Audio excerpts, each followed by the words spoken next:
That brings us on to Peter Skoronski. This is who we've got to talk about now because he's your offensive tackle number one. And as we just heard, I mean, he's ticking most of the boxes we want from our perfect prospect in this draft. He's, really high up in terms of mirroring, his hand usage, moving in space as well. He's got everything except the arms. And the problem he's got is that the arms are really on the extreme end of small. Even guys who you can think of in the past who have sort of had that relatively short arm thing and succeeded, most of those guys have longer arms. If you get it up, even if you just bump it to 33 inches, that brings in guys like Rashawn Slater or Jared Veldheer, like quality left tackles that have had success in the NFL. As soon as you get below 33, you start to run really low on names of successful guys really quickly. And he's 32 and a quarter. So guys with 32 and a half inches that played snaps last year at tackle in the NFL. You have Jackson Carman, the Cincinnati Bengals, and that was obviously in a backup role. Right. He started his career at guard. You have Patrick McCarry for the Ravens, and you have Braden Smith for the Indianapolis Colts. That's it. That's the full list. Guys with 32 and a half. And Carman, I believe, were 32 and a half.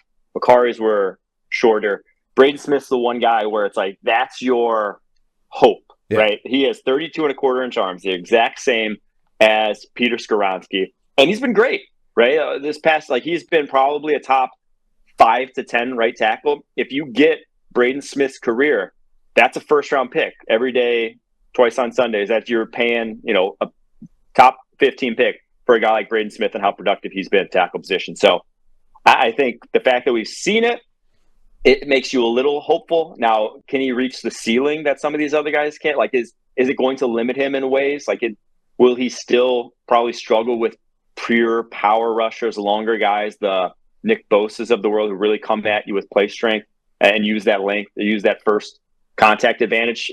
I think so. I don't foresee him ever turning into what Trent Williams looks like, right? Right. But I do think that the fact that we know there's a guy doing it at a high level with our own length, I wouldn't be too afraid of it. And then if it doesn't work out, I think you'll be an elite guard. So I do think that all those put together, the safeness of him compared to the rest of this class is why I'd still go to bat for him as OT1. That last point, I think, is really interesting because when I started to look at the arm length thing and sort of looking for comps and guys that have played well over a period of time, two names that jumped out to me when you extend the parameters a little bit are two guys who had 32 and a half inch arms for one of them and then 32 and 7/8 for the other, each of whom I think could have been pretty high quality offensive tackles, but each of whom got kicked inside to guard and became arguably the best player in the NFL at their position. Number one is Marshall Yanda, 32 and a half. And then the other one is Zach Martin, 32 and 7/8. Both of those guys have shown in their NFL career that they can play offensive tackle. Yanda, I think, could have been a Pro Bowl, All-Pro right tackle. Zach Martin, maybe not that good, but he's shown he can go out and play right tackle and be fine. So those are two interesting names because both of those guys effectively got kicked inside to guard. Martin was never even a question, and Yanda got moved inside relatively quickly. But I think each of them showed that they probably could have been fine at right tackle. And if that is the kind of career path for Skoronski or the debate the teams are facing, I think that becomes an interesting discussion of, well, which is better? And Quentin Nelson is another guy that sort of muddies this as well.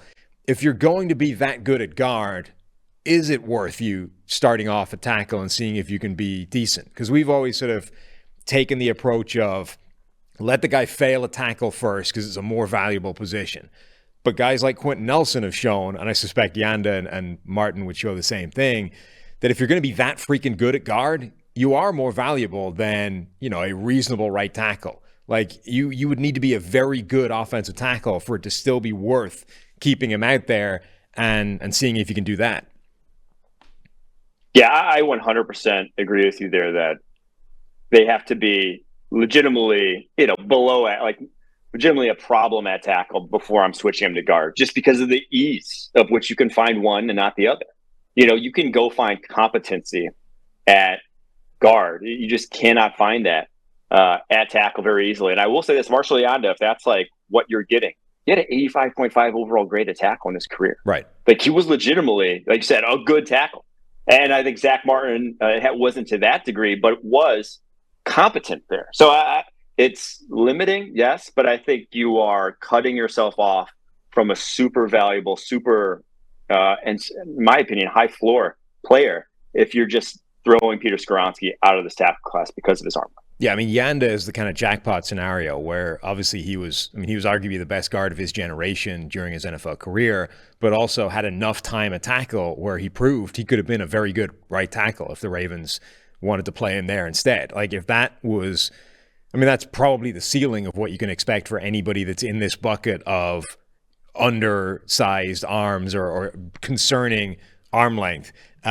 This is also where we have to remind people that you're going to find places that say that Joe Thomas had 32-something inch arms, but when Joe Thomas was on the podcast, he explained that measurement was a mistake, and actually his arms are significantly longer than that and far more, prototypical left tackle numbers. So sadly, what was the best data point to make this argument, if you want to go to bat for a short arm guy for like a decade, it turns out is just bullshit.